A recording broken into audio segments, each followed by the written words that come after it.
In front of me is Samsung Galaxy M15, and today I would like to show you how you can turn on or off location.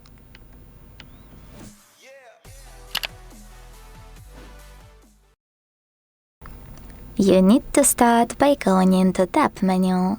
To do that, swipe down from the top right corner of your screen, and then hold this line right above brightness slider and drag it down to see all of your shortcuts.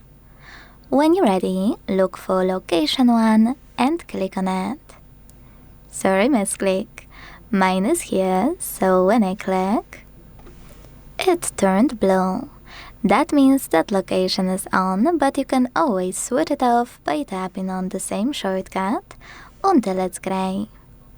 If you have a bit more time though, you can also go into settings, scroll to click on location section available here, and manage it thanks to this switcher at the top right corner. Thanks so much for watching. If you enjoyed this video, leave a like, comment, and subscribe. Bye!